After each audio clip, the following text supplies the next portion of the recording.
गया Christmas. Programme खत्म हो गया, बर्डन निकल गया। प्रैक्टिस करायला जायची है, प्रैक्टिस करना है, ये करना है, क्या क्या चल रहा था। हमने भी इन समझ लो 67 इयर्स के अंदर पहली बार हमने भी डांस कर लिया। यही किया था।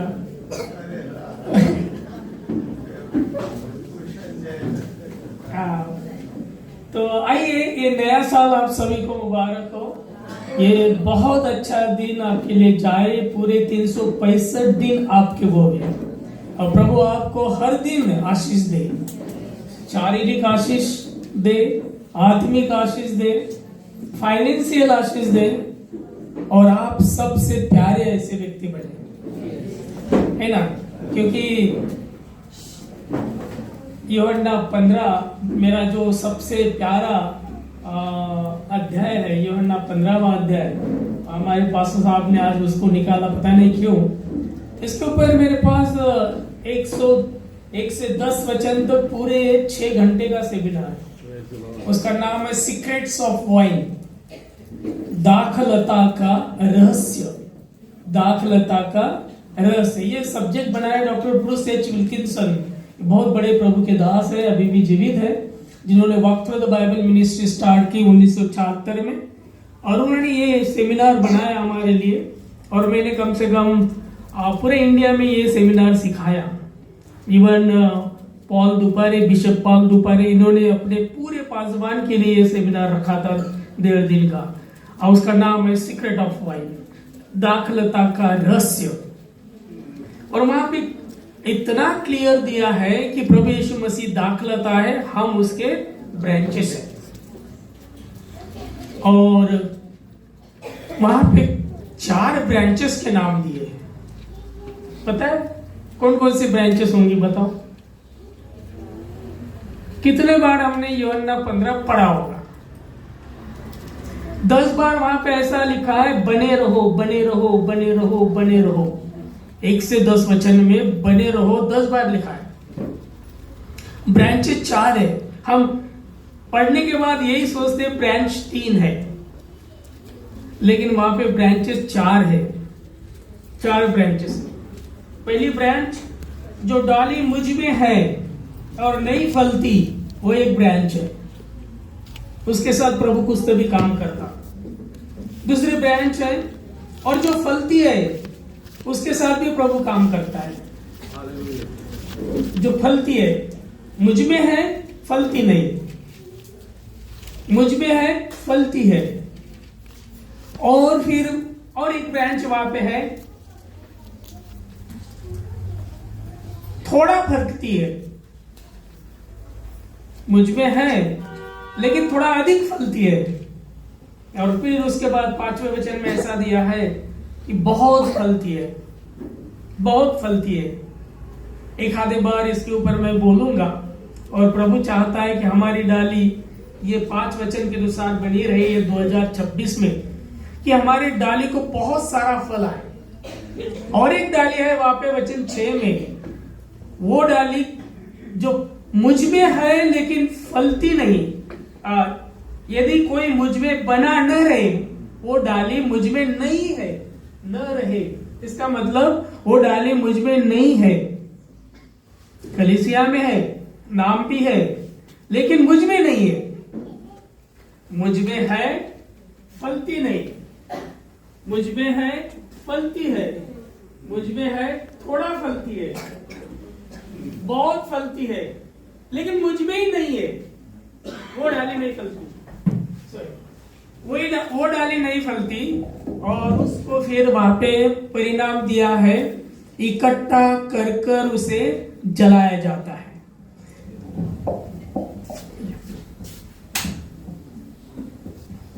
तो आपको और मुझे वचन 5 के अनुसार डाली बनना है। और इसमें हमने बताया कि क्या क्या प्रभु हमारे साथ करता है, ताकि हम यीशु में रहते हुए बहुत फल देने वाले डाली बने। एक वचन इसमें बहुत ही प्यारा वचन है, मेरी आज्ञा यह है कि जैसा मैंने तुमसे प्रेम रखा वैसा ही तुम भी एक दूसरे से प्रेम रखो। अब प्रभु यीशु मसीह ने कैसा प्रेम रखा, ये सीखना पड़ेगा हमें पहले। How God loves us, agape love, त्यागपूर्ण लव। यदि वो लव पता नहीं है तो यीशु का प्रेम मालूम ही नहीं है। उसने आज्ञा दी है, जैसा मैंने तुमसे प्रेम रखा वैसा ही तुम औरों से प्रेम रखो। 2026 में हमें ये करना है। अलग अलग प्रेम है ना, क्वालिटीज अलग अलग है। वर्ल्डली प्रेम अलग ही है, ग्रुप का प्रेम अलग है, पक्षपाती प्रेम अलग है, स्वार्थी प्रेम है। इतने प्रेम के प्रकार है जिसकी हद नहीं। वैसे बाइबल में तो 3 बताए, ईरोस है, फिलियो है और अगापे है। ईरोस प्रेम, फिलियो प्रेम, भावनात्मक प्रेम, ये टेम्पररी प्रेम रहते हैं। अगापे प्रेम ये लॉन्ग लास्टिंग रहता है, उसको दैवी प्रेम भी कह सकते हैं।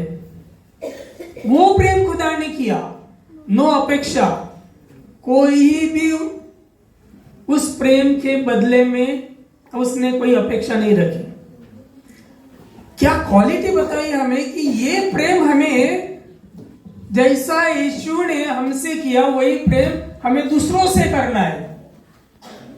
कितने लोग करते हैं? ये बेसिक है। This is the foundation of Christianity. सवेरे एक फोन आया मुझे मुंबई से, और उसको मैंने ऐसे वो बात करते करते 3 तंबू बताया उसको, क्रिश्चियनिटी के 3 तंबू। एक तो है प्रेम का तंबू, यदि ये ठीक से नहीं है तो क्रिश्चियनिटी आपके अंदर मेरे अंदर नहीं है। एक नम्रता का तंबू, यदि हम नम्र नहीं बनते क्रिश्चियनिटी का वैल्यू खत्म होता। सहनशीलता का तंबू, और एक दूसरे के साथ यीशु के जैसा प्रेम करने का तंबू। इसी के ऊपर हमारा पूरा टेंट खड़ा रहता है। दीदी ये बातें हमारे जीवन में नहीं रही तो कोई बात नहीं, 2025 चला गया, 2026 में हम इसको लाने की कोशिश करेंगे। बहुत इजी है। यीशु ने कहा जैसा मैंने तुमसे प्रेम किया वैसा तुम भी करो। उसका प्रेम त्यागपूर्ण है, वो पक्षपाती नहीं, वो सबसे सरीखा प्रेम करता है। प्रेम से कोई नुकसान होता है क्या? तुम्ही सांगा, प्रेम पसाबर प्रेम रस्त्यावर शिंपडून द्यावं वेचणारं कोणीही असतं, उच्च नीच पायाचं नसतं, प्रेम हे असंच असतं, प्रेमाचं नाणं खणखणत असतं, तुमचं आमचं सगळ्यांचं सारखंच असतं। यावी या क्या जुळा दिया एखादा वाक्य।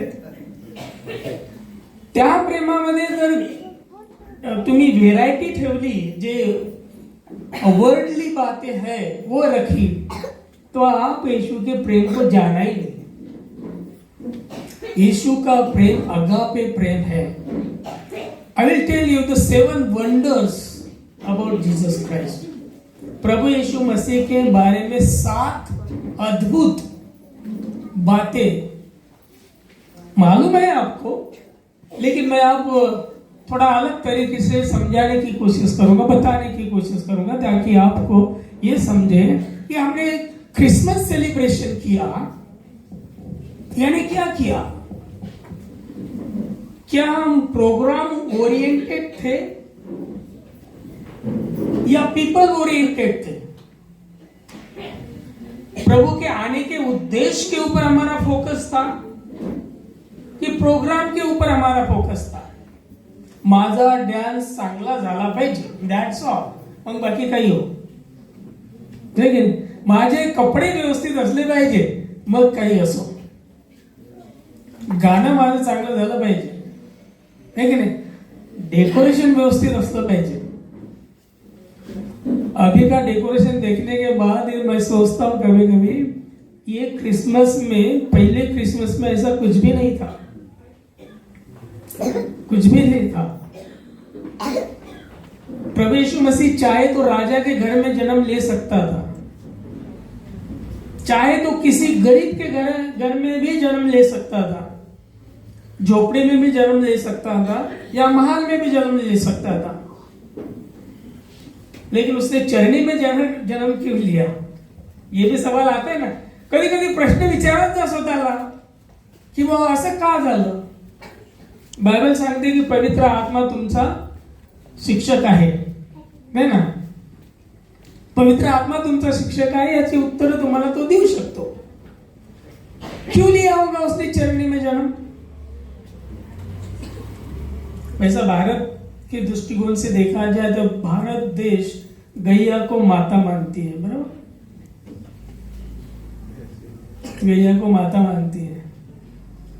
यदि वो राजा के घर में जन्म लेता था तो गरीब लोग का वो खुदा नहीं होता था. हाँ, राजांचा देव आहे बहुत, वो राजांचा देव. यदि गरीब में जन्म लेता था तो बड़े बड़े श्रीमंत लोग बोलते थे या राजे लोग बोलते थे वो गरीबों का खुदा है की नाही. आईचं प्रेम हे गायीमध्ये, गाय आय चरणी, ये जो बातें है ना बहुत ही गहराई की यदि सोचे तो प्रभु यीशु मसीह ने चरणी में इसलिए जन्म लिया ताकि वो सबका खुदा बने, वो सबके लिए.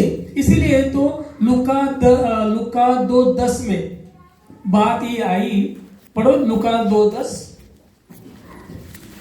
स्वर्गदूत ने उनसे कहा, मत डरो, क्योंकि देखो मैं तुम्हें बड़े आनंद का सुसमाचार सुनाता हूँ जो सब लोग. बस आनंद का सुसमाचार किसके लिए? सब लोगों के लिए.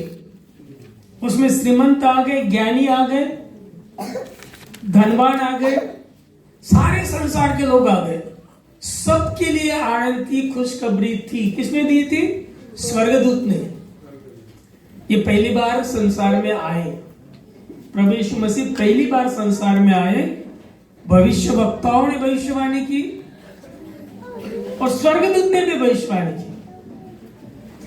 मलाकी के किताब में ऐसा लिखा है, एक वचन और मुझे याद आ रहा है. मलाकी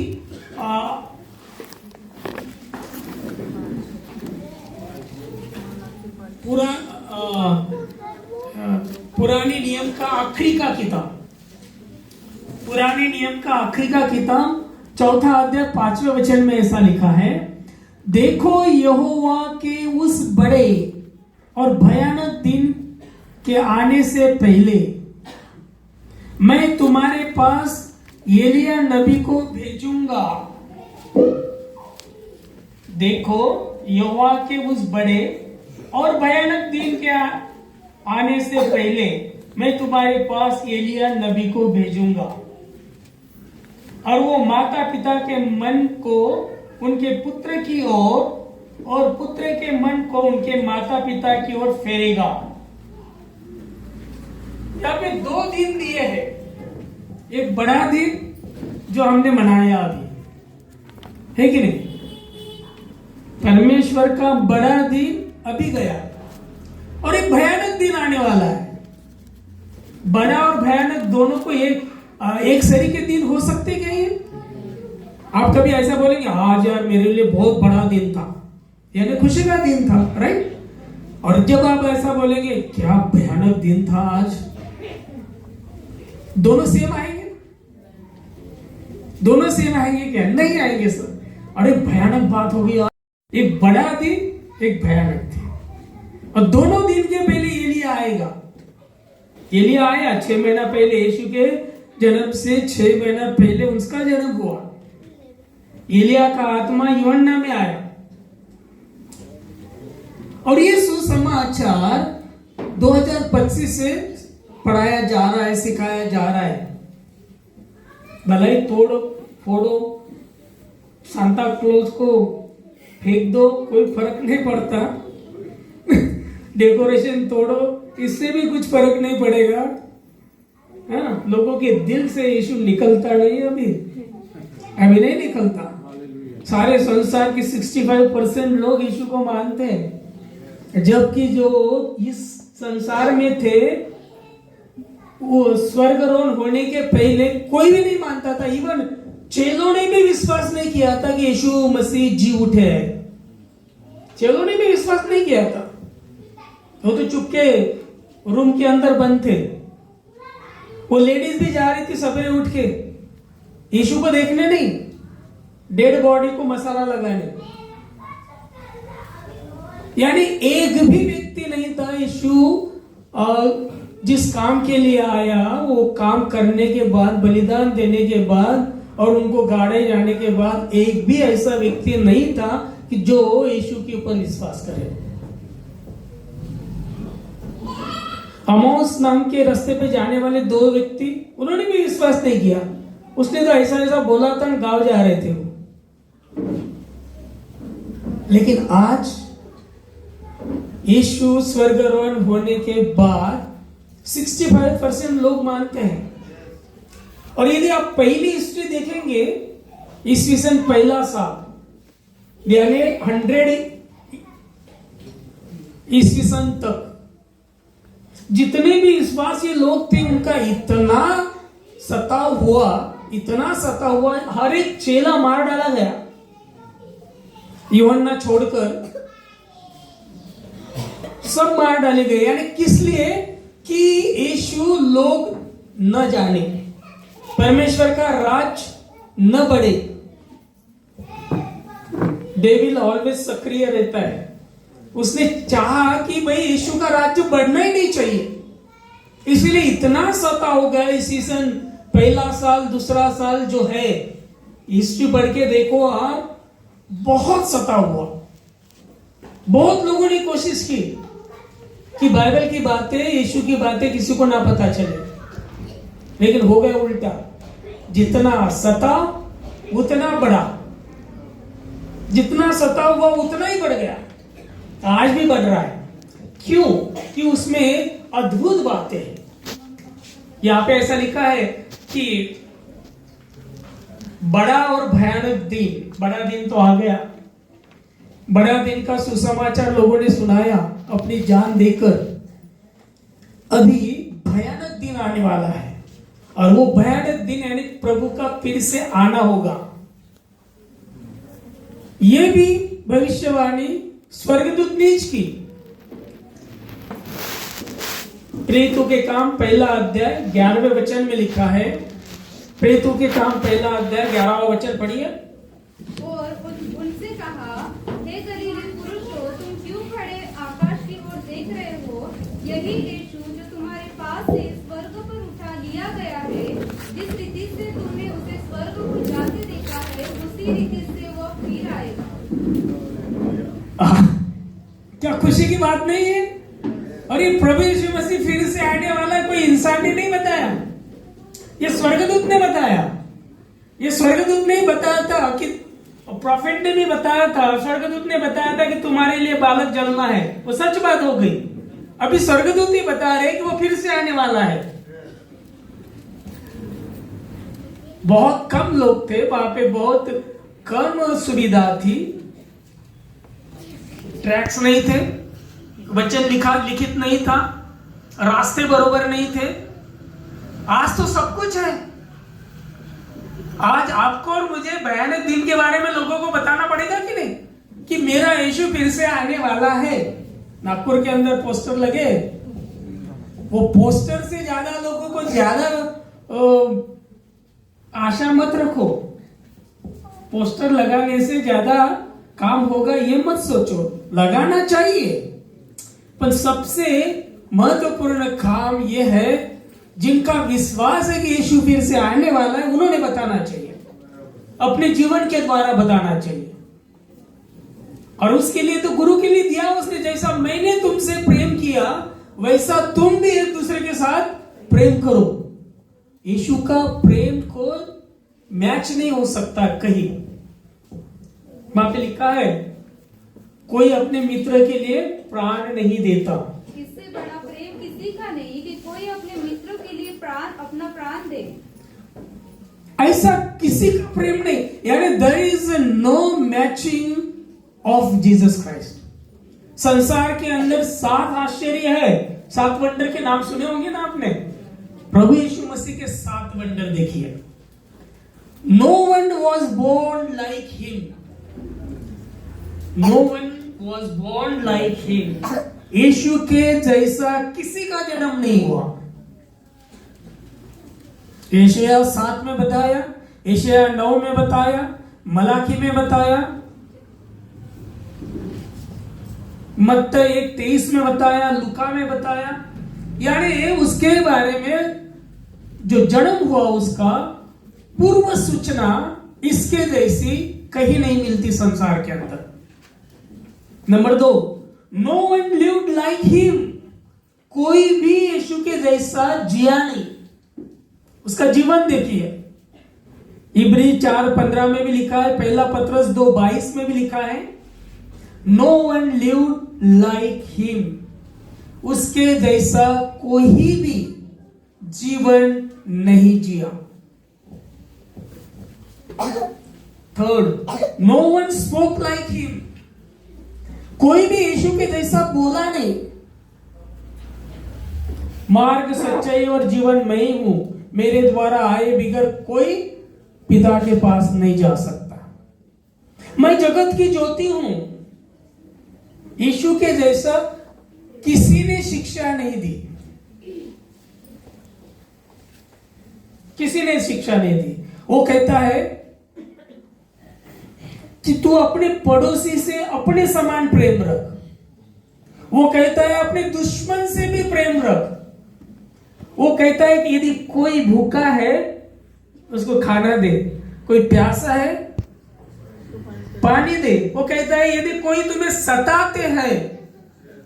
सताते उनके लिए प्रार्थना करे, उन्हें आशीष दे। कोई देता है ऐसी शिक्षा?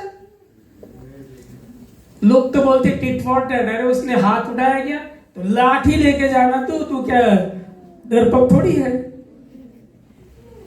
संसार की शिक्षा अलग है, यीशु की शिक्षा बिल्कुल अलग है। कोई भी उसके जैसा बोला नहीं। मैंने पहले बताया, कोई भी उसके जैसा किसी का भी जन्म उसके जैसा हुआ नहीं, कोई भी उसके जैसा जिया नहीं, कोई भी उसके जैसा बोला नहीं। नंबर 4, नो वन डाइड,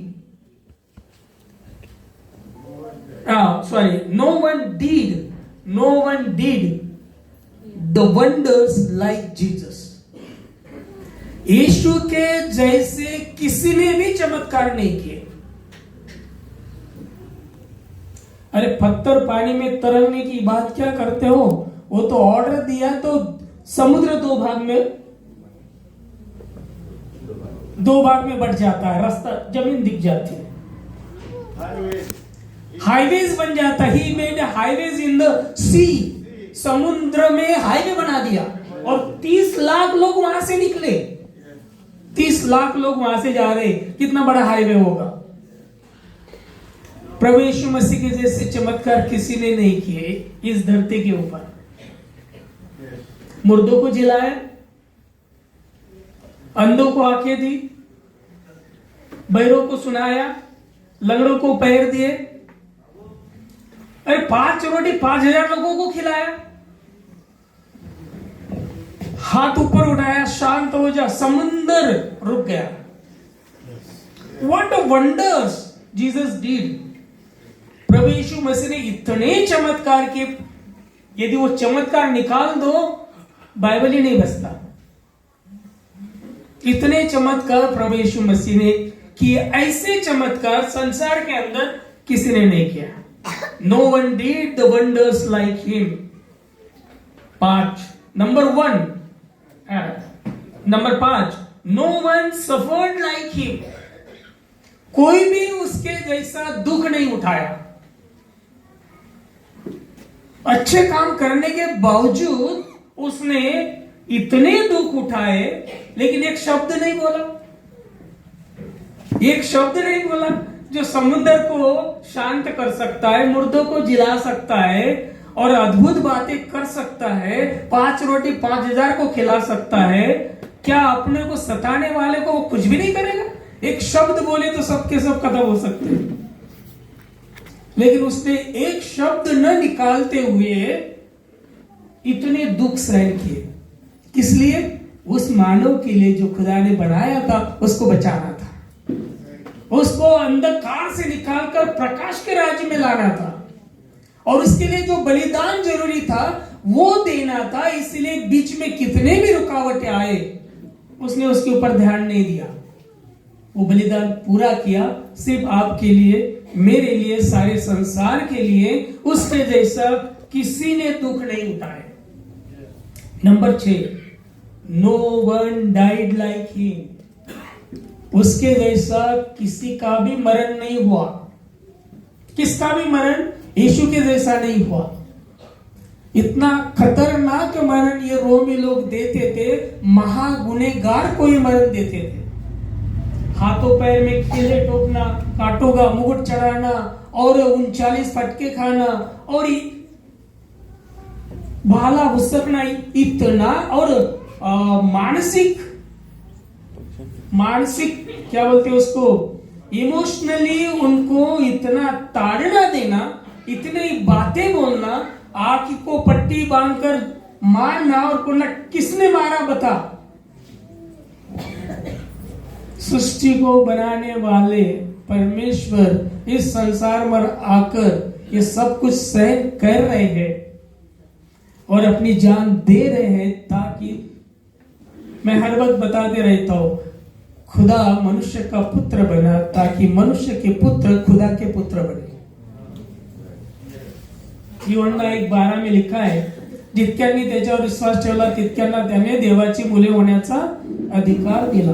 प्रभु यीशु मसीह संसार में इसलिए आए, इसलिए मनुष्य का पुत्र बने, ताकि इंसान के पुत्र सब खुदा के पुत्र बने। तुम्हाला आणि मला देवाची लेकरं बनण्यासाठी तो मानवाचं लेकरू झाला, तो मानवाचा पुत्र झाला. No one died like him. And last one, no one has raised from the dead. मृत्यु में से कोई भी जीवित नहीं हुआ. पैदा हुए सभी मर गए, निकला कब्र में से जिंदा हमारा. संसार के इतिहास में ऐसी घटना कहीं भी नहीं है. कहीं भी नहीं हुई कि कोई मरा, 3 दिन तक पहारा देने के बाद बंद कबर 3 दिन के बाद खुल गई. डिफॉर्मेशन म्हणता अनुष्ठान, यानी सड़ना की क्रिया, देखिए सड़ने की क्रिया चालू होती है 12 घंटे के बाद स्टार्ट होती, 24 के बाद तो सड़ना चालू हो जाता शरीर. और ये 3 दिन तक कब्र में है और फिर खोलने के बाद देखते वापस स्मेल नहीं है, वहां यीशु का सुगंध है. और वो बाहर आकर कहते हैं, जाओ सारे संसार को बताओ मैं मर गया था. प्रकाशित वाक्य में लिखा है, पहला अध्याय आई थिंक 16 या 18 वचन में, मैं मर गया था, मैं फिर से जीवित हूं और आगे भी रहूंगा. मैं था, मैं हूं, मैं होगा. प्रभु यीशु मसीह के जीवन के ये 7 वंडर्स संसार के अंदर किसी के पास नहीं है. और इसीलिए प्रभु यीशु मसीह ये खुदा है, ये परमेश्वर है. उसने कहा, जिसने मुझे देखा उसने खुदा को देखा. तोमा को बोलता है, इतने दिन से मैं तेरे साथ हूं, फिर भी तू बोलता है पिता बता. जिसने मुझे देखा उसने पिता को देख लिया है. मैं और पिता एक ही हूं. यूहन्ना रचित सुसमाचार 10वें अध्याय में 30वें वचन में आई थी, वहां पे ऐसा लिखा है, मैं पिता एक ही हूं. प्रारंभी शब्द होता, शब्द देवासह होता, शब्द देव होता, शब्द देही झाला. उसका नाम इम्मानुएल रखना अर्थ होगा हमारे साथ परमेश्वर. खुद परमेश्वर इस संसार में आए, वो रहे, रास्ता बताया, इसीलिए ताकि आप और मैं उसकी संतान बन जाए। उससे फायदा ही है ना, नुकसान तो कुछ भी नहीं है। खुदा की संतान बनने से नुकसान तो कुछ भी नहीं है। तो 2026 एक कैलेंडर बदलना नहीं है, एक डिसीजन लेना है। 365 दिन चले गए आपके पास से, अब 365 दिन आपको एडवांस में मिल रहे हैं। आज का पहिला दिन है की नाही? आता तुम्ही ठरवा हे 365 दिवस कसे घालवायचे। परमेश्वर स्वतंत्रता देता है, नहीं तो वो एदन बाग में पेड़ नहीं लगाता था। आम्ही गुलाम नाही, आम्ही देवाचे गुलाम नाही, आम्ही त्याचे लेकरं आहोत। बरोबर आहे? हा अर्थ समजला पाहिजे। आम्हाला भ्यायचं नाहीये देवाला, आम्हाला त्याचा आदर करायचा है। डर के मारे हम खुदा के पास नहीं है, प्यार के मारे खुदा के पास है, प्रेम की वजह से हम खुदा के पास है। और वो इतना प्रेमी है, वो चाहता है कि मेरे बच्चे मेरे जैसे बने, क्योंकि मैंने उनको वैसा ही बनाया था।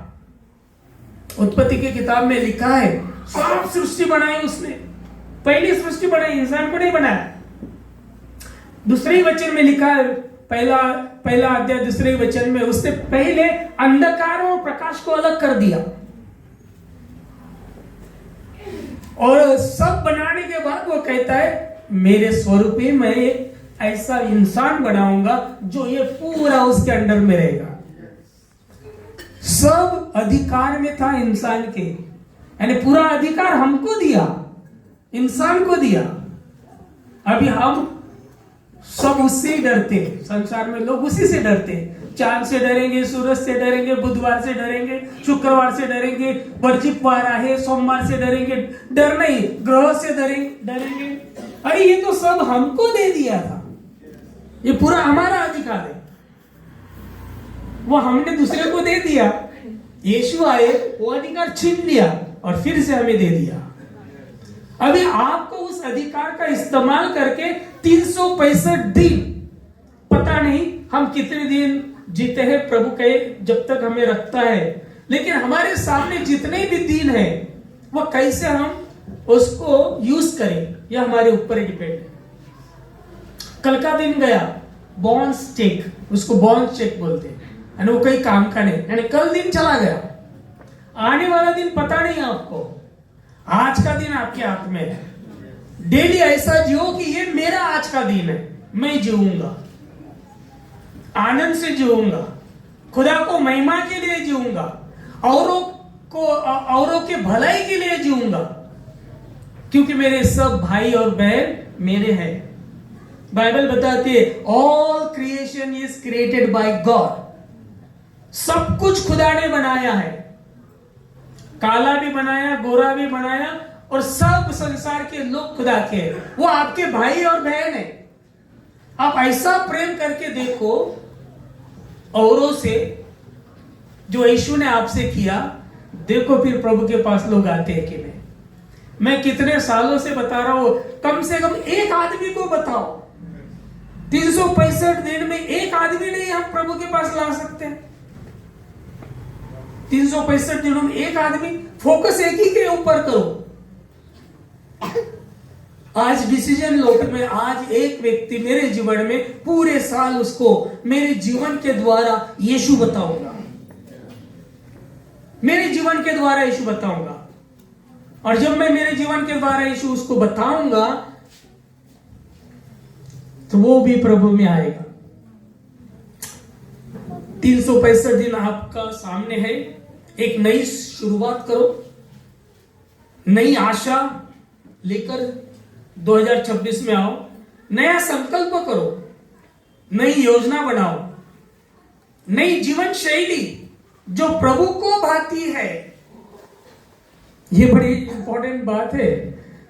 आपकी जीवन शैली ऐसी बनाओ 2026 में कि खुदा को भाए।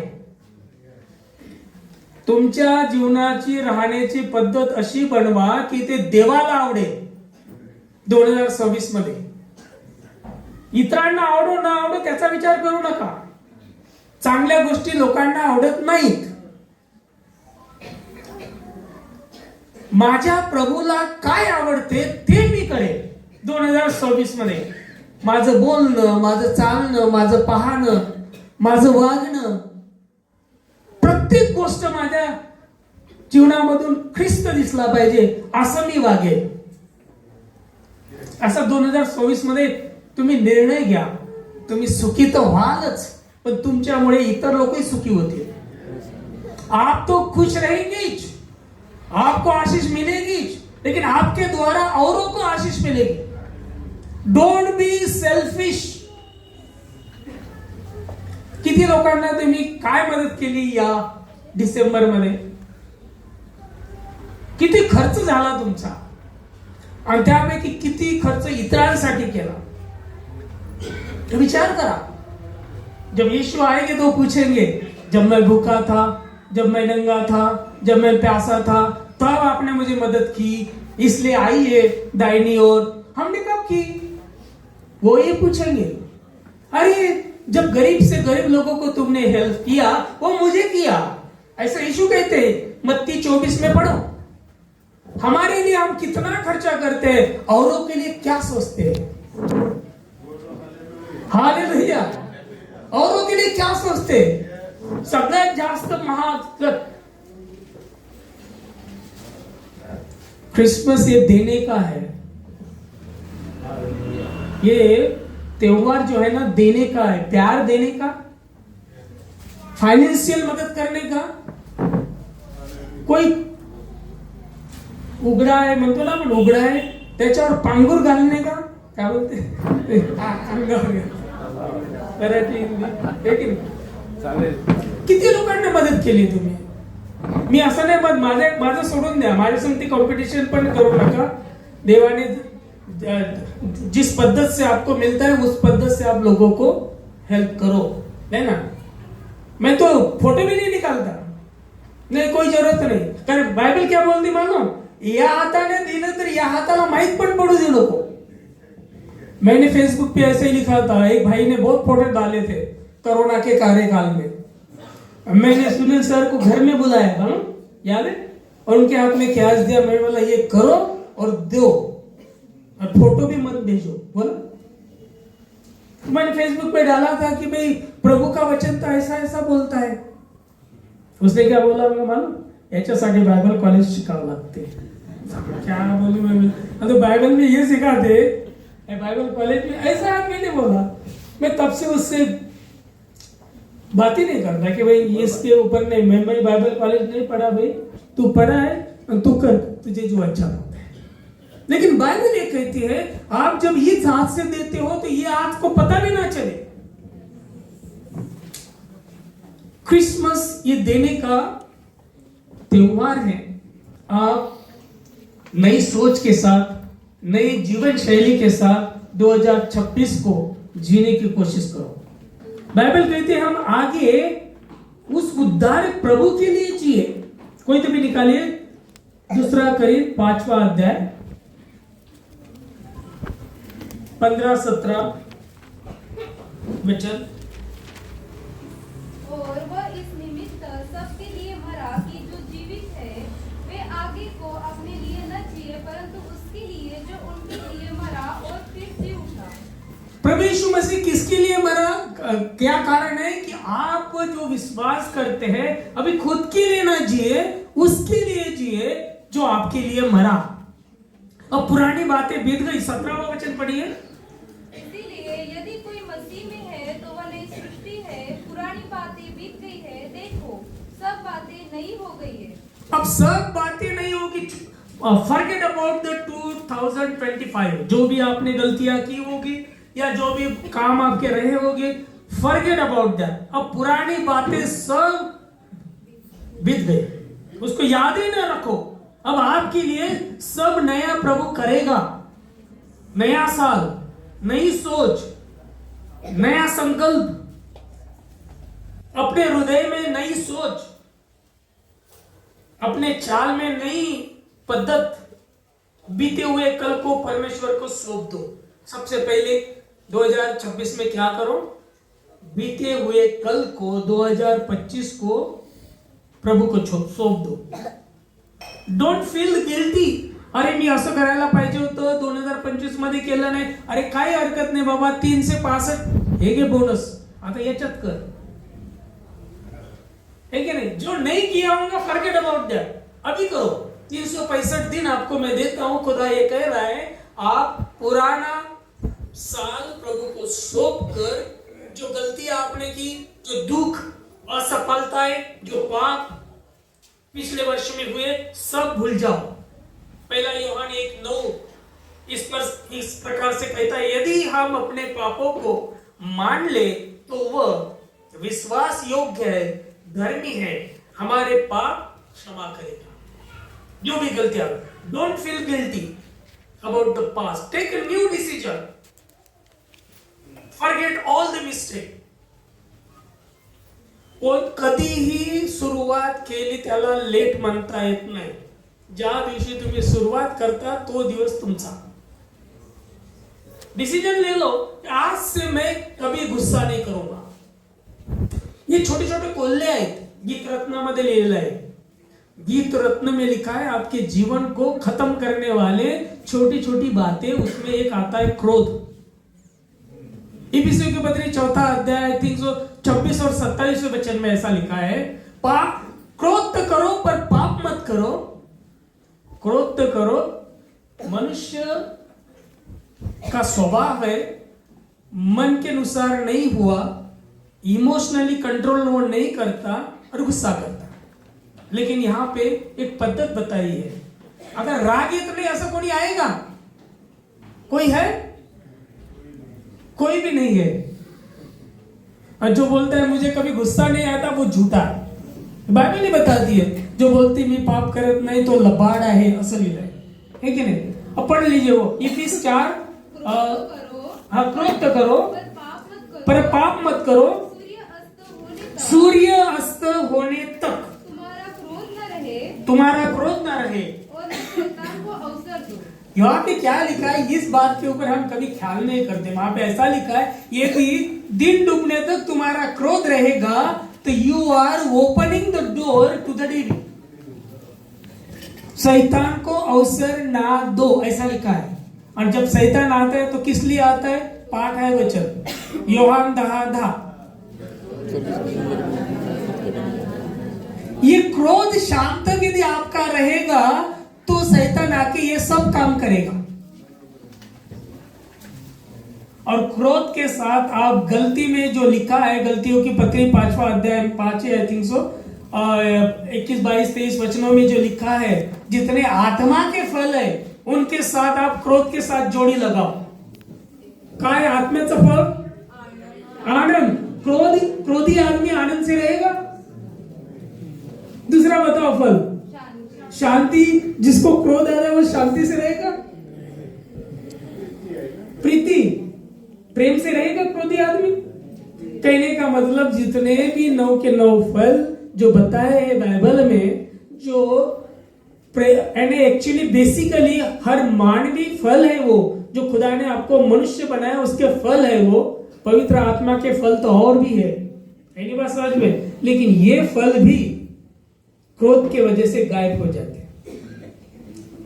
इसीलिए 2026 में आप डिसीजन ले लो, मैं क्रोध नहीं करूंगा, ताकि 9 के 9 फल आपके अंदर आएंगे। जब 9 के 9 फल आएंगे तो आपका स्वभाव कितना अच्छा बन जाएगा। दूसरी बात, पहली बात बताया मैंने, आपका पुराना साल प्रभु को सौंप दो। दूसरी बात, परमेश्वर की नई बातों पर, उसके वचनों पर विश्वास करो दृढ़। यशायाह 43, 18 और 21 वचन पढ़िए। यशायाह की किताब, यशायाह 43वां अध्याय। बीती हुई घटनाओं का स्मरण मत करो, बीती हुई घटनाओं का स्मरण ना करो, न प्राचीन काल की बातों पर मन लगाओ, प्राचीन काल की बातों पर भी मन मत लगाओ। देखो मैं एक नई बात करता हूँ, एक नई बात जो खुदा आपको करने वाला है आपके लिए 2026 में, वह अभी प्रकट होगी, वो प्रकट होगी।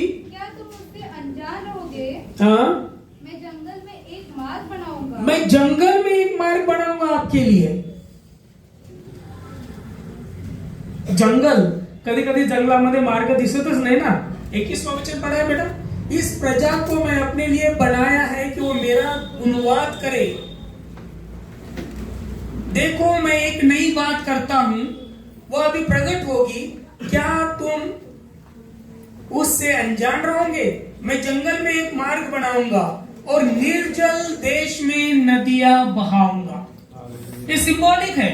जंगल, आपको लगता होगा कि मेरा जीवन जंगल के जैसा है, कोई रास्ता नहीं दिख रहा, इधर जाओ कि उधर जाओ, ये चुनूं या वो चुनूं, कौन सा डिसीजन लूं। वो कहता है मैं रास्ता निकालूंगा, और दूसरी बात वो कहता है निर्जल, जिथं पाणीच नाही, सुखापण आहे, त्या ठिकाणी मी नदियां बहाऊंगा।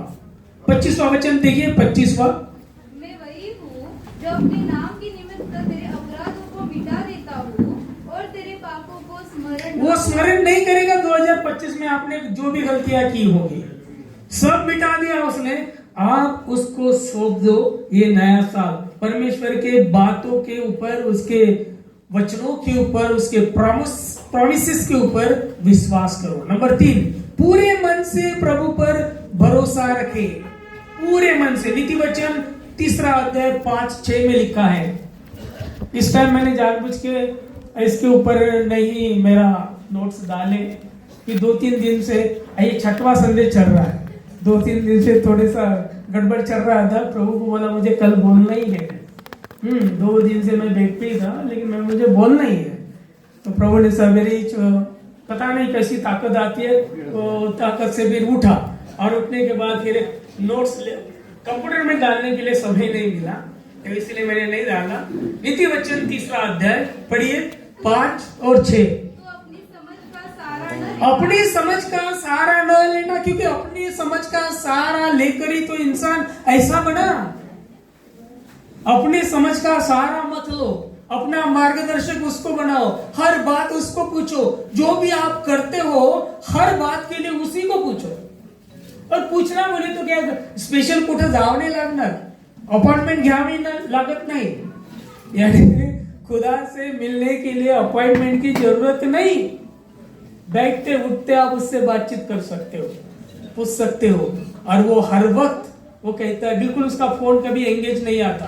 फिर से पढ़ो उसको एक बार। तो अपनी समझ का सहारा न लेना, अपनी समझ का सहारा न लेना, पर संपूर्ण मन से यहोवा पर भरोसा रखना। ये बात है जरूर, संपूर्ण मन से। इकडे तिकडे नाही चालत ते, इकडे तिकडे तर पाहायचं काय म्हणतं ते टॉमसन, ते तर इकडे तिकडे तर पाहू नको।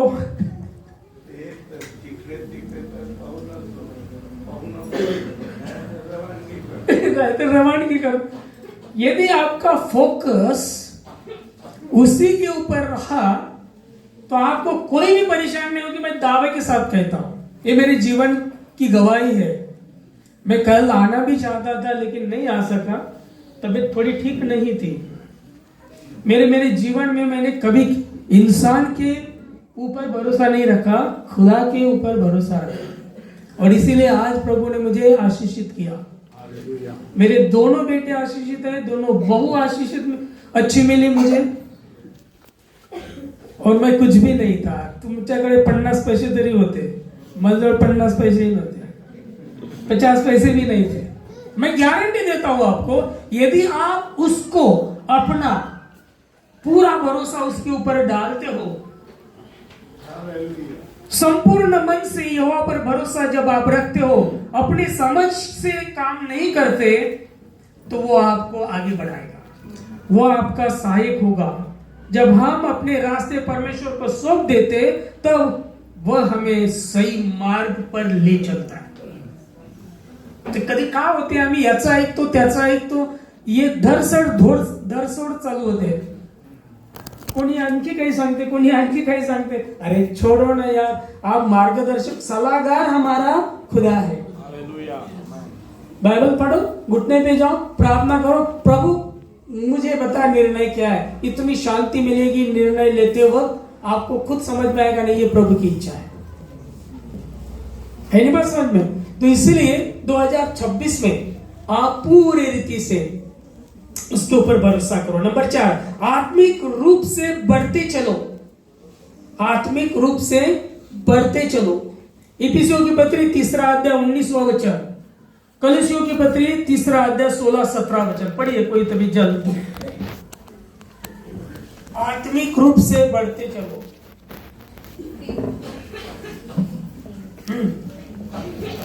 3:19, इफिस 3:19। और मसीह के उस प्रेम को जान सको जो ज्ञान के परे है, कि तुम परमेश्वर की सारी भक्ति तक परिपूर्ण हो जाओ। परमेश्वर में भरपूरी हो जाओ, ज्ञान तक बढ़ो, प्रभु यीशु मसीह को जानो। प्रभु यीशु मसीह को के बारे में जानना और उसको समझना ये दो अलग बात है। प्रभू येशू ख्रिस्ताबद्दल माहिती असणे ही वेगळी गोष्ट आहे आणि येशू ख्रिस्ताला समजणे ही वेगळी गोष्ट आहे। जो समजतो तो विजयी होतो, जो जानकारी ठेवतो तो फक्त माहिती गोळा करतो। कान ते बाइबल में तो ऐसा भी वचन आया, वो शिक्षकों की गर्दी करेंगे, कान की खुजली मिटाने के लिए बहुत सारी बातें सुनते रहेंगे। जानकारी दैट इज नॉट इम्पोर्टेंट। सबको जानकारी है यीशु मसीह कौन है। सर्वपल्ली राधाकृष्णन को मालूम था, स्वामी विवेकानंद को मालूम है। उनका आप किताब पढ़ेंगे तो वहां पे ऐसा लिखा है, if you want to know God go to the Jesus Christ. Swami Vivekananda ने कहा है। गांधी जी को भी जानकारी थी। जानकारी मत लो यीशु के बारे में, यीशु कौन है समझ लो। जब समझेंगे वो आपके जीवन में उतरेगा, जब उतरेगा वो आपको चलाएगा, वो आपको चलाएगा। आप उसके वचनों में बढ़ते जाओ आत्मिक रीति से। कलीसियों की पत्री 3 अध्याय 16-17 वचन।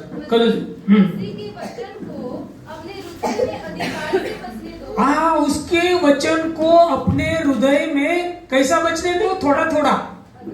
शनिवार को या शुक्रवार को या रविवार को 1.5 घंटा 2 घंटा, या लोगों को बताने के लिए बायबल उघडणं है ना।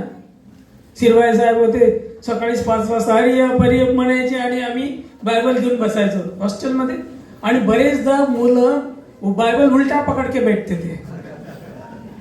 दिखावा नहीं, बाइबल पढ़ना, समझना, जानना अपने लिए, औरों के लिए नहीं। कधी कधी लोकांना मारण्यासाठीच बायबल वाचतात, म्हणजे हे वचन सांगेन मग मी त्याला हे वचन अरे भाई तुझ्यामध्ये येऊ दे पहिले ते वचन, पहिले आपके लिए अधिकाई से बचने दो। आगे सिद्ध ज्ञान से नहीं, हाँ एक दूसरे को सिखाओ, हाँ एक दूसरे को सिखाओ और चिताओ, और अपने अपने मन में अनुग्रह के साथ परमेश्वर के लिए भजन और स्तुति गान और आत्मिक गीत गाओ। वचन में या काम में जो कुछ भी करो सब प्रभु यीशु के नाम से करो, और उसके द्वारा परमेश्वर पिता का धन्यवाद करो। सब कुछ उसी के नाम से करो, प्रभु का धन्यवाद करो। लास्ट वन 5 नंबर, नए साल 2026 में प्रभु के आशीष की आशा रखो।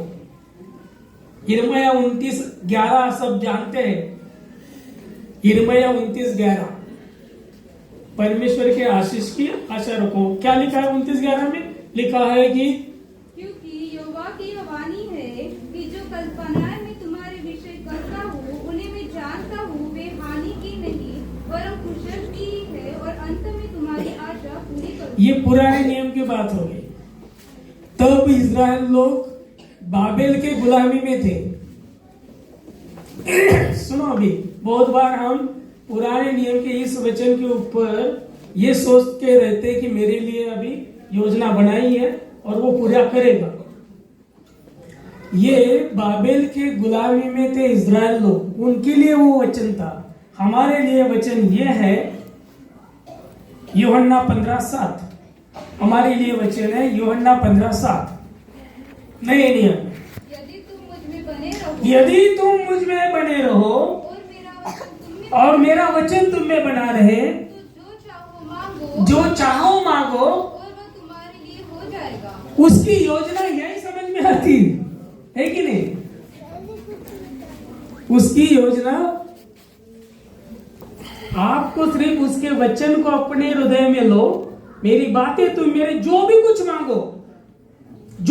मांगो आपको मिल जाएगा। मांगना हमको आता है, लेकिन वो क्या बोलता है? वो बोलता है मेरा वचन तुम मेरे, मैं तुम में रहूंगा, फिर जो भी कुछ तुम मांगो तो आपके लिए सब कुछ हो जाएगा। 2-3 मिनट लूंगा और 1-2 बातें आपको बताऊंगा। और सबसे पहले फिर 2026 में क्या करें? सबसे पहले क्या करें? खरंच तुम्हाला आशीर्वादाचं 2026 पाहिजे का? फुकट मिळणार आहे, यासाठी तुम्हाला कष्ट करायचे नाहीत, पैसे द्यायचे नाहीत, फुकट। आमचा देव आहे फुकट। मी लोकांना ते सांगतो, माझ्या देवाला उदबत्ती लागत नाही लागत, काहीच नाही लागत, तुमचं काहीच नाही पाहिजे हो, तुमचं मन पाहिजे, फक्त तुमचं हृदय पाहिजे। सुंदर देऊळ हृदय माझे, येथेच विराजे देवबाप। ये चाहिए, सिर्फ दिल चाहिए तुम्हारा, फिर तुमको सब कुछ उसका मिल जाता है जो उसने बनाया। पैशाची गरज पृथ्वीवरच आहे फक्त, आणि पैसा पृथ्वीवरच आहे, स्वर्गात पैशाची गरज नाही है कि नहीं? यदि आपको स्वर्गीय आनंद इस धरती के ऊपर लेना है तो कुछ बातें बेसिकली आपके जीवन में होना बहुत जरूरी है। और यीशु मसीह ने बातें की, कारण एका माणसाने माझा असाच वादविवाद चालू होता, वादविवाद नाही, एका वचनावर चर्चा होती, तो 2 वचन पीटर ने बोला था, तो बोले वो पतरस का वचन है, बोले यीशु का नहीं। आज मैं यीशु की बातें बताऊंगा, यीशु ने क्या बोला। यदि वो भी आप करेंगे ना तो आप 2026 आपके लिए बहुत आशीष का कारण ठहरेगा। नंबर 1, मत्ती सुसमाचार 6वां अध्याय 33 वचन, 33वां वचन। पहले तुम परमेश्वर की राज्य और उसके धर्म की खोज करो तो ये सब वस्तुएं भी तुम्हें मिल, सारी संसार की बातें आपको मिल जाएंगी। सबसे पहले आप यीशु कौन है और यीशु का राज क्या है ये समझने की कोशिश करो। प्रथम मैं पहले जानूंगा यीशु कौन है, मैं जानूंगा यीशु क्या चाहता है, मैं जानूंगा यीशु का राज्य क्या है। ये यदि मैं सोचता हूं तो फिर आपको संसार की हर वो बातें मिल जाएंगी। वहां पे एक शब्द है, पहले आप उसके राज्य और उसका धार्मिकता की खोज करो। मत्ती 7:5। एक मिनट, मत्ती 7:12 पढ़ लो, मत्ती 7:12। इस कारण जो कुछ तुम चाहते हो कि मनुष्य तुम्हारे साथ करे, तुम भी उनके साथ वैसा ही करो, क्योंकि व्यवस्था और भविष्यवक्ताओं की शिक्षा यही है। इंग्लिश में उसको कहा है गोल्डन रूल, मराठी मध्ये म्हटलं है सुवर्ण नियम, सुवर्ण नियम, गोल्डन रूल। आपको यदि संसार में रहना है सबसे प्यार से जो यीशु चाहते हैं, तो जैसा आप चाहते हो वैसा ही आप लोगों के साथ रहो। तुम्हाला नफरत पाहिजे तर नफरतीने राहा, प्रेम चाहिए प्रेम बांधो, प्यार से रहो, प्रेमी मिलेगा, जे पेराल तेच मिळेल। पक्षपातपणा कराल तुमच्या संगतीही पक्षपात होईल। लोगों को यदि आप भला बुरा कहेंगे, लोगों की निंदा करेंगे, आपकी भी होगी। और इसीलिए स्वर्ण नियम दिया है, जैसा आप चाहते हो लोग आपसे रहे वैसा ही आप दूसरों से रहो। अबे मी म्हणतो बा गडेकर मला सलामच नाही करत, अरे मैं खुद ही सलाम करते रहूंगा, तो ऑटोमेटिक तीसरे दिन गडेकर मुझे सलाम करने आएंगे। हाँ, फिर गले मिलेंगे, है कि नहीं? आप भी मिलो। आपको लगता है क्या कि कोई मुझे गले मिले, आप मिलो। वो अगापे बढ़ रहा हूं, अगापे प्रेम की बात कर रहा हूं मैं। हाँ, ये भी फिलियो नहीं, इरोज नहीं, इरोज और फिलियो ये अलग अलग है। अगापे प्रेम की बात, जो निस्वार्थी प्रेम, जो त्यागपूर्ण प्रेम, उसकी बात कर रहा हूं। आप स्वर्ण नियम को जानो। सेकंड नंबर, पहले उसके राज्य, उसकी सामर्थ्य धार्मिकता मिलाने की कोशिश करो। और फिर वचन मत्ती 7:5 पे लिखा है, देखो। हे कपटी, पहले अपनी आंख में से लट्टा निकाल ले, तब तू अपने भाई की आंख का तिनका भली भांति देखकर निकाल सकेगा। यहाँ पे भी ऐसा लिखा है, पहले क्या करो? पहले उसकी धार्मिकता, पहले उसका राज्य, और उसके बाद पहले अपनी गलतियां ढूंढो, दूसरों की नहीं। जो दूसरों की गलतियां ढूंढता है वो चैन से जीता ही नहीं, वो बार बार दूसरे की गलती ढूंढते रहेगा, और उसके पास तो इतनी गलतियों के गट्ठा पड़ा है वो भूल जाएगा। और इसलिए यीशु ने कहा पहले अपने आंख का लट्ठा निकाल। ही एक माणसाची सवयच आहे, और त्याने असं काऊन नाही केलं? उसने ऐसा क्यों नहीं किया? अरे तू क्या करता वो देख ले, बस काम खत्म। आप दूसरों के ऊपर जज ना बने, आप स्वयं को परीक्षण करो और अपने अंदर जो गलतियां है उसको निकाल डालो। पहले आपकी गलतियां, फिर बाद में आपको दूसरों की गलतियां दिखेंगी। नंबर 3, मत्ती 23:25-26। मत्ती 23:25-26। हे कपटी, शास्त्रियों और फरीसियों, तुम पर हाय, तुम कटोरे और थाली को ऊपर ऊपर से तो मांजते हो, परंतु वे भीतर अंधे और असंयम से भरे हुए हैं। हे अंधे फरीसियों, पहले कटोरे और थाली को भीतर से मांज, कि वे बाहर से भी स्वच्छ हो। पहले कटोरा अंदर से साफ कर, सिंबॉलिक है। कटोरा म्हणजे घरी जाऊन तुम्ही वाट्यास दूध बसा, ये सिंबॉलिक बाइबल बताती है। पहले आप अंदर से साफ हो जाओ। वर किती चांगले कपडे घातले, किती ये मारलं त्याला मत फुसफुस मारलं, उसको कोई वैल्यू नहीं है कि नहीं? पहले अंदर का मन चंगा तो कटौती में गंगा, मन चंगा तो कटौती में गंगा। जे अंतकरणाचे शुद्ध ते देवाला पाहते। मन चांगलं ठेवा, पहले अंदर से साफ हो जाओ। और फिर आपने फटे हुए कपड़े भी पहने ना, तो यीशु का रूप झलक के बाहर आया ही जाएगा, यदि अंदर में यीशु बैठा है। कुछ बात समझ में आई? अंदर से आप खुद को इतना सवारो। बाइबल में बहुत जगह बताए, बाहेरील तुमचं सौंदर्य कामाचं नाही, तुमचं मनाचं सौंदर्य खूप कामाचं आहे, ते देवाला आवडते। क्योंकि परमेश्वर ऊपर से कुछ नहीं देखता, अंदर की बात देखता है, आपके दिल में क्या चल रहा है।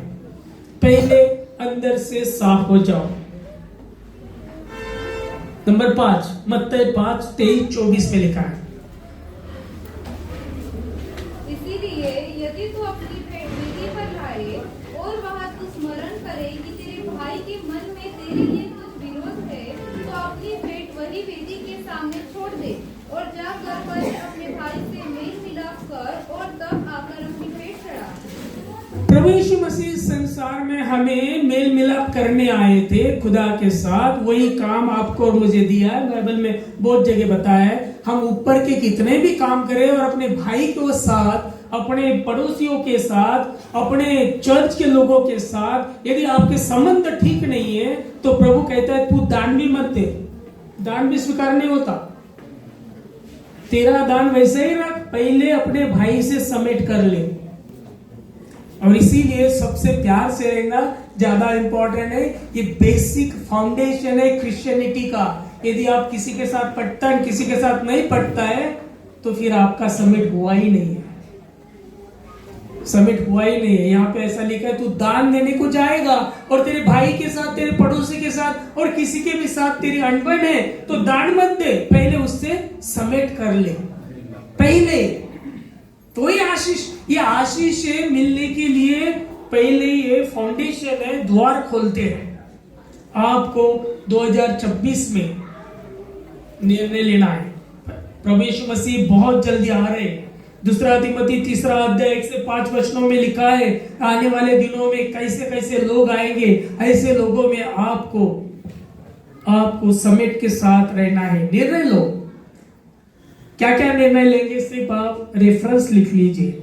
कलसियों की पत्री इसका तीसरा अध्याय 5-6 वचन में कुछ बातें दी है, उसको मार डालो, अपने जीवन से निकाल डालो, निर्णय लो 2026 में। वचन तीसरा अध्याय 8 से 9, इन वचनों में कुछ बातें दी है, उसको अपने जीवन से दूर करो। हम पढ़ नहीं रहे उन वचनों को क्योंकि बहुत समय लगेगा। कलसियों की पत्री तीसरा अध्याय 5 से 6 वचनों में कुछ बातें दी है, उसमें उन बातों को अपने जीवन से उनको मार डालो, अपने जीवन से दूर करो। दूसरी बातें वापे दी है 8 से 9 वचन में, तीसरा अध्याय कलसियों की पत्री 8 से 9 वचनों में उन बातों को दूर करो। फिर धारण क्या करो? वचन 12 से 13 वचन में दिया है और 14वां वचन में कहता है इसको धारण करो। वचन 16-17 कहता है वचनों से भर जाओ, वचनों से भर जाओ। फिर आखिरी का वचन ये पढ़ लो, कौन सी बातें दूर करना है, या फिर तीसरा अध्याय 8 और 9 वचन पढ़ो। तुम भी इन सबको अर्थात क्रोध, रोष, वैरभाव, निंदा और मुंह से गालियां बकना, ये सब बातें छोड़ दो। एक दूसरे से झूठ मत बोलो, क्योंकि तुमने पुराने मनुष्यत्व को उसके कामों समेत उतार डाला है और नए मनुष्यत्व को पहन लिया है, जो अपने सुगंधहार के स्वरूप के अनुसार ज्ञान प्राप्त करने के लिए नया बनता जाता है। कौन है नया मनुष्य? प्रभु यीशु मसीह। अभी अभी क्रिसमस मनाया, वो आ गया, चरनी में तो आया, संसार में आया, सांता क्लॉज में आया, डेकोरेशन में आया, डांस में आया, गानों में आया, क्या दिल में आया? क्या यदि दिल में आया है तो उसको धारण किया क्या आपने? 12 वचन उसके आगे में लिखा है, उसको, उस नए मनुष्य को, क्योंकि वो मनुष्य क्यों नया है, उसके 7 बातें बताई मैंने, वंडर से उसमें खुदा है, वो इस संसार में आए और उसने मनुष्य कैसा जीना चाहिए वो बताया है। इसलिए 12-13 वचन पढ़ो। इसीलिए परमेश्वर के चुने हुओं के समान जो पवित्र और प्रिय है, बड़ी करुणा और भलाई और दीनता और नम्रता और सहनशीलता धारण करो।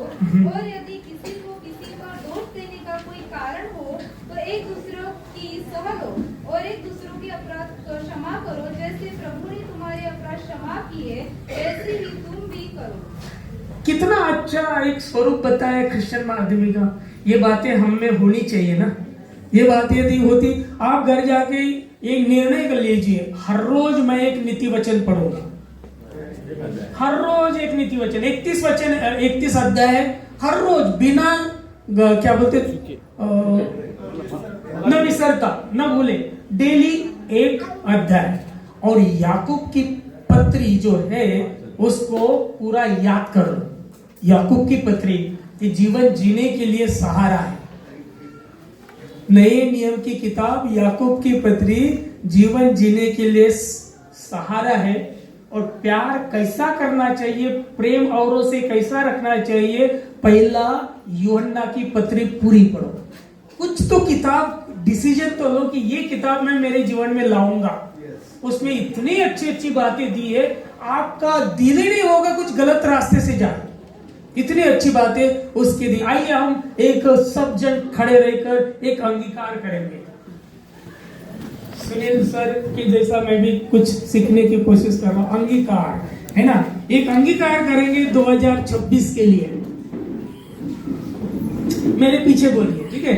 हे स्वर्गीय पिता, हम इस नए वर्ष को तेरे हाथ में सौंपते हैं। हमारे बीते हुए कल को, हमारे की हुई गलतियों को, तेरी इच्छा के अनुसार हम नहीं चले उसको